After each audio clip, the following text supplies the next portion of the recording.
Bonjour à toutes et à tous et bienvenue au monde magique des symboles et traditions païennes.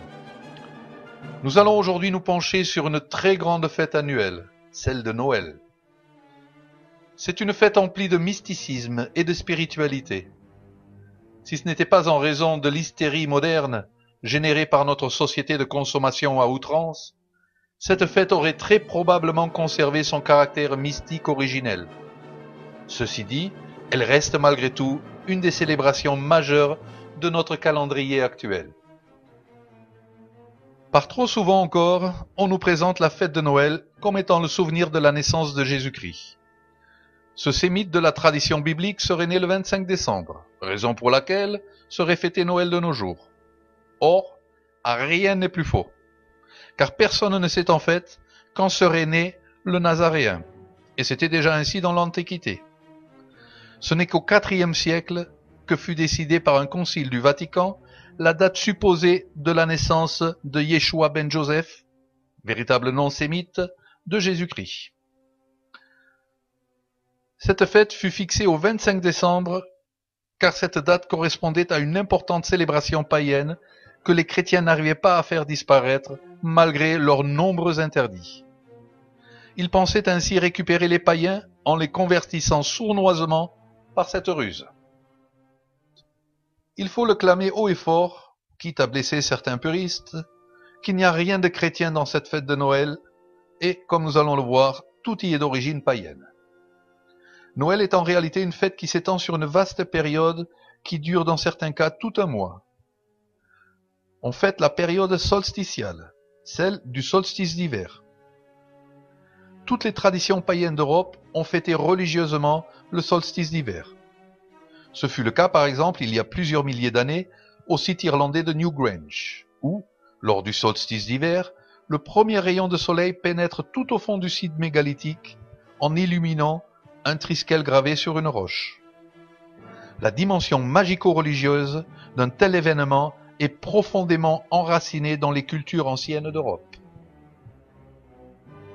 Les traditions païennes célébraient au moment de l'équinoxe de printemps l'union mystique et sexuelle entre le ciel père et la terre mère, union qui donne le jour à l'enfant soleil 9 mois plus tard, date qui correspond justement au solstice d'hiver. L'enfant soleil est l'image que tentèrent de déformer les chrétiens en attribuant à cette date la naissance de leur enfant Jésus. Le solstice d'hiver est ce moment magique quand toute la nature reprend son souffle. Le déclin solaire de l'automne tire à sa fin. C'est la période des jours les plus courts de l'année, l'instant béni des dieux à partir duquel les jours vont à nouveau croître. La lumière céleste revient et chassera petit à petit l'obscurité et les démons de l'hiver.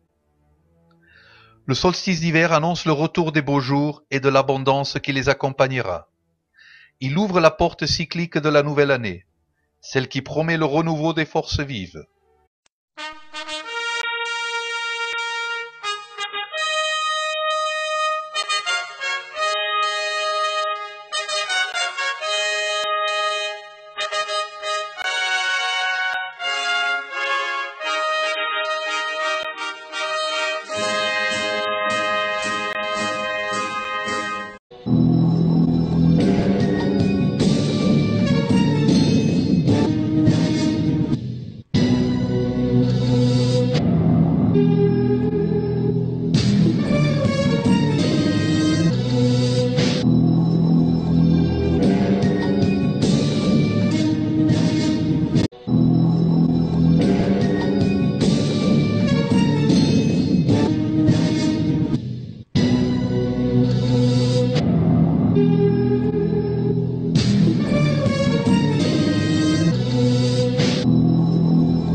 La lumière céleste revient et chassera petit à petit l'obscurité et les démons de l'hiver. Le solstice d'hiver annonce le retour des beaux jours et de l'abondance qui les accompagnera. Il ouvre la porte cyclique de la nouvelle année, celle qui promet le renouveau des forces vives. C'est aussi une période de méditation et de recueillement, celle pendant laquelle on honore le souvenir des ancêtres et des lignées de sang. Pour bien comprendre les racines païennes de Noël, nous allons étudier ici les deux grandes cultures qui influencèrent la fête de Noël, celle de la tradition germano-nordique d'abord, et ensuite celle de la tradition romaine. Ce furent les deux composantes principales de notre Noël tel que nous le célébrons encore de nos jours. Une véritable coalition de l'Axe avant l'heure. Certains se sont peut-être déjà posé la question, mais comment se fait-il que Noël ait des symboles comme le sapin, le hou, le gui, la neige, Papa Noël et ses reines, autant d'éléments qui sont complètement inexistants en Israël, patrie de Jésus? Car point de sapin dans le désert proche-oriental. Et la réponse est claire et évidente. C'est que ce Noël-là est d'origine nordique et non judéo-chrétienne.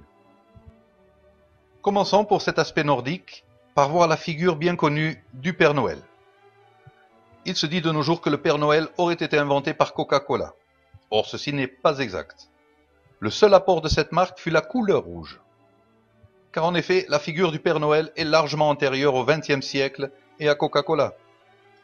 La légende du Père Noël remonterait en fait à la fin du Moyen Âge, époque à laquelle la couleur de ses habits était verte et non rouge. Ceci dit, les deux couleurs sont au niveau symbolique totalement justes. Le vert représente les forces vives de la nature qui renaissent, où figurent également les toujours verts, les evergreens, ces plantes qui symbolisent ce qui ne meurt pas en hiver. C'est la vie qui perdure au-delà de la mort cyclique. Cette figure mythique du Père Noël se confond traditionnellement avec celle de Santa Claus que l'on célèbre le 6 décembre, date qui ouvre la période solsticiale.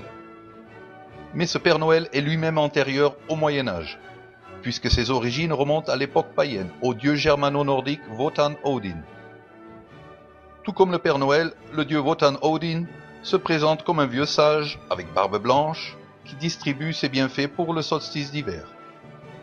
La meilleure preuve est un des noms du dieu, celui de Jölnir, nom qui se traduit par celui de Noël, le père de Noël. On est vraiment très proche du terme de Papa Noël. Ce nom relie clairement le dieu à la fête du solstice d'hiver. Dans les pays nordiques, la fête de Noël a conservé son nom païen originel, qui est celui de Yule, et chez les anglo-saxons, Yule. Son nom vient du norrois Jöl, et signifierait la roue. Il s'agit ici bien sûr de la roue du temps, la roue solaire qui symbolise les cycles naturels, et dont l'axe vertical indique les solstices, ce moment magique de la renaissance des forces lumineuses. Dans la tradition nordique, Noël était associé au Ragnarök, à cet épisode mythologique pendant lequel les forces divines de l'ordre s'affrontent aux forces primitives du chaos. Pendant le Ragnarök, les forces divines meurent puis renaissent, tout comme le soleil meurt puis renaît après le solstice. Le dieu Balder est ici la figure divine clé, qui nous renvoie au solstice d'hiver, car il est le dieu de la lumière céleste, celui qui fut tué par une flèche de Guy, par son frère aveugle, puis qui revient du monde des morts. Là encore, nous avons tout le symbolisme du solstice d'hiver avec la mort et la renaissance du soleil, le frère aveugle Höder symbolisant ici l'obscurité des forces du chaos et de l'automne. Pour les païens germano-nordiques, Noël était également le moment des 12 nuits sacrées. 12 nuits pendant lesquelles on se souvenait de l'année écoulée, un moment de recueillement donc. On dit que pour chaque nuit, on commémorait un mois en particulier. La veille de Noël, on célébrait la Modranit, la nuit des mères. Des offrandes étaient alors faites aux 3 matronae nordiques, qui ne sont autres que la triple déesse, figure liée à la grande déesse, la terre-mère. La grande déesse portant avec elle l'enfant soleil, est elle aussi une image qui fut récupérée et altérée par le christianisme avec leur Vierge et l'enfant Jésus. Après la nuit des mères venait le Juleblot, le sacrifice de Yule. Pour Noël, on sacrifiait traditionnellement un cochon que l'on mangeait ensuite durant un grand festin. Le cochon est lié symboliquement au principe de richesse, abondance et fécondité, éléments que l'on se souhaitait pour l'avenir.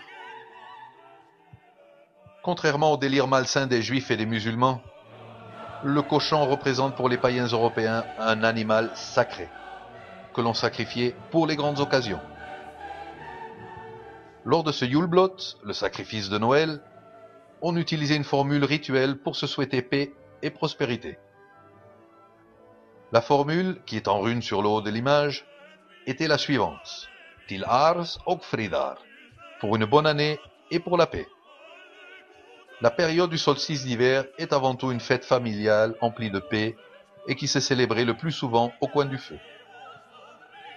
Les vieux racontaient alors aux enfants les anciens mythes, et c'est ainsi que l'avenir, les enfants, prenait racine dans le passé, les vieux.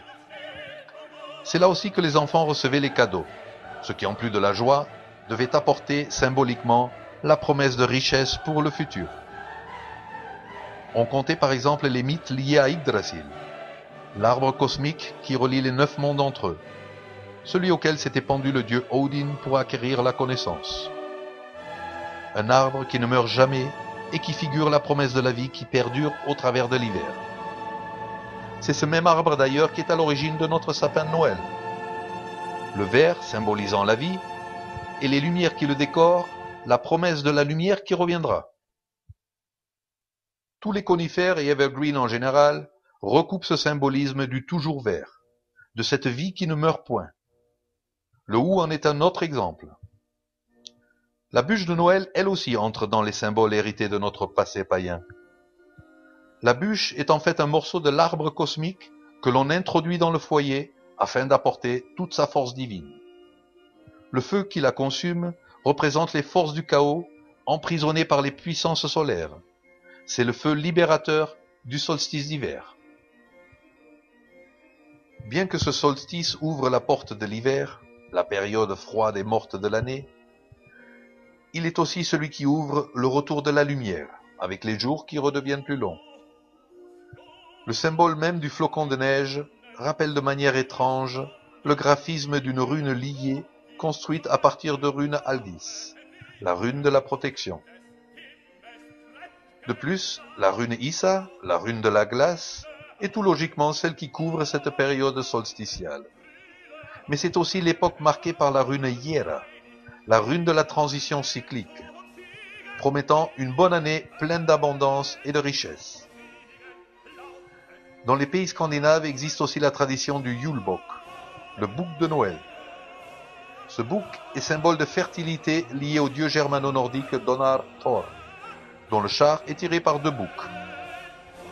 Il est coutume de faire des boucs en paille tressée et de les suspendre dans l'arbre de Noël.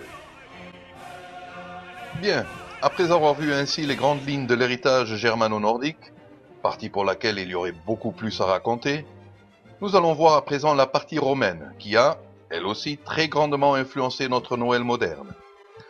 Les Romains célébraient la période solsticiale au cours de festivités qui s'étendaient du 17 au 25 décembre, lors d'une fête principale connue comme les Saturnales, Saturnalia en latin, qui ont donc un lien direct avec Saturne, le dieu de l'âge d'or, celui des origines, ce qui nous met en relation avec la conception des cycles. Au-delà de la mort et de ses célébrations comme le Mundus Patets du 8 novembre, les forces de l'inframonde sont vaincues par la grande promesse cosmique. Le soleil reviendra. Un nouvel âge d'or vient ainsi ponctuer la période du solstice, apportant avec soi le retour de la lumière des dieux. Le 9 janvier marque la fin de toute cette période avec la fête de Janus, le dieu bicéphale. Ce dieu est celui des transitions cycliques, une tête tournée vers le passé et l'autre vers le futur, une tête tournée vers le passé et l'autre vers le futur, une tête tournée vers le passé et l'autre vers le futur.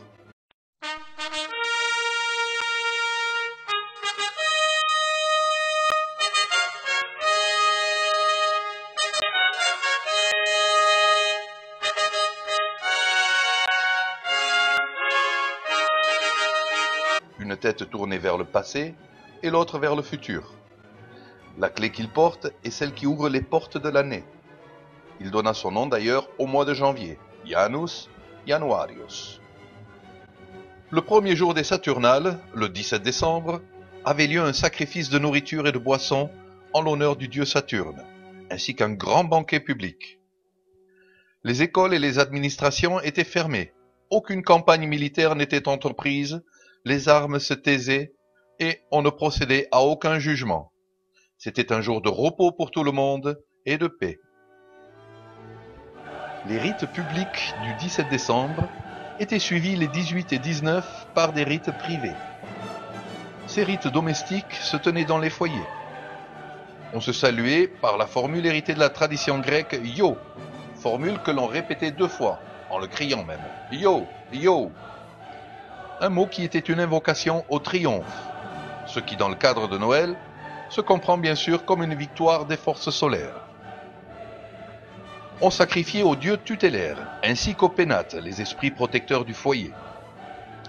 Il était coutume de sacrifier un cochon comme symbole de fertilité et de richesse. De grands banquets se tenaient alors pendant lesquels on buvait et mangeait à foison. Pendant ces 2 jours, toute hiérarchie était supprimée. Les esclaves festoyaient avec les maîtres et se permettaient certaines libertés comme la mise en scène théâtrale et burlesque des maîtres. C'est une époque de libre expression pour tout le monde. Il règne un véritable esprit de fraternité, l'esprit de Noël. Le 19 décembre se célébrait également une fête en l'honneur de la déesse Ops, la déesse de l'abondance et de la richesse. Cette divinité donna d'ailleurs son nom au mot moderne opulence. C'est aussi la période pendant laquelle se célébrait la coutume du roi des Saturnales. Un maître de cérémonie était alors désigné par tirage au sort, et dans l'allégresse générale, il donnait aux convives des ordres défiant les normes habituelles de la société. Ces ordres, basés sur la dérision, étaient du genre « chante tout nu » ou encore « jetez-le dans l'eau froide », tout nu de préférence. Cette atmosphère de dérision, tout comme celle du chaos institutionnel des esclaves et de leurs maîtres, avait pour fonction de faire revivre le chaos cosmique qui précède le solstice d'hiver. Ce sont les derniers soubresauts des forces obscures de l'automne.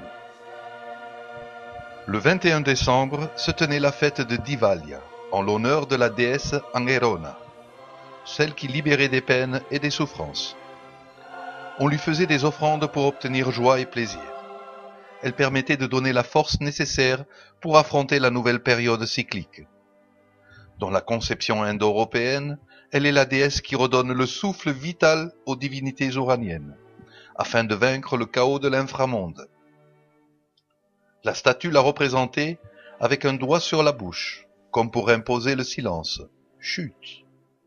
C'est le silence qui doit accompagner les forces solaires pendant et après la Renaissance, chose que l'on retrouve dans la tradition germano-nordique avec Vidar, le dieu silencieux qui vient après le Ragnarok. Le 23 décembre était le jour de Sigillaria, le jour des cadeaux. C'était un acte religieux plein de joie et d'allégresse, loin des excès modernes de notre société de consommation. Le cadeau était un sacrifice pour l'autre, un échange basé sur le don mutuel, tissant ainsi des liens d'amour, d'amitié ou de sang. Tout comme la rune germano-nordique Gebo, tout ceci repose sur le principe « il faut donner pour recevoir ». Les cadeaux étaient de nature très diverse. Les enfants recevaient en général des jouets. Ils étaient accompagnés de quelques mots ou encore d'un poème. Et enfin, le 25 décembre, se célébrait le Dies Natalis Solis Invicti, la naissance du soleil invaincu. Le nom même de la fête explique tout le sens de cette période magique dédiée aux forces solaires. On rendait culte à l'astre roi, au soleil, qui renaissait alors comme l'enfant soleil.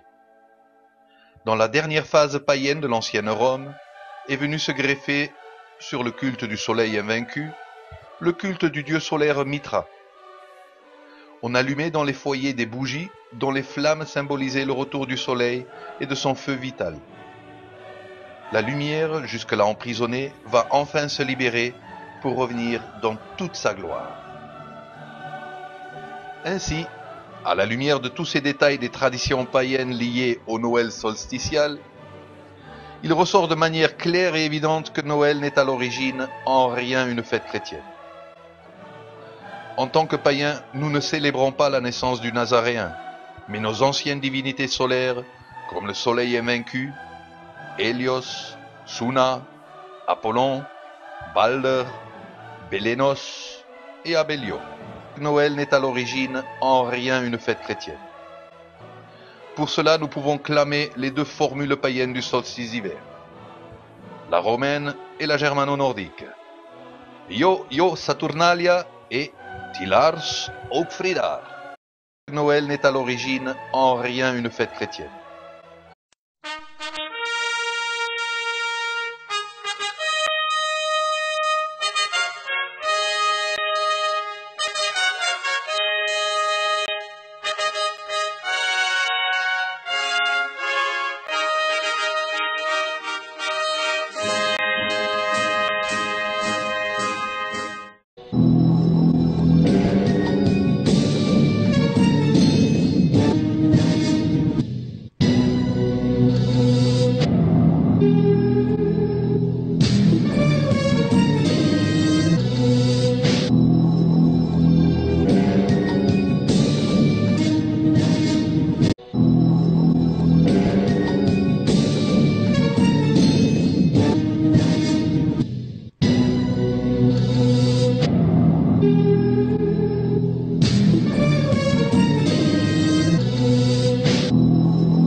Jésus-Christ TV,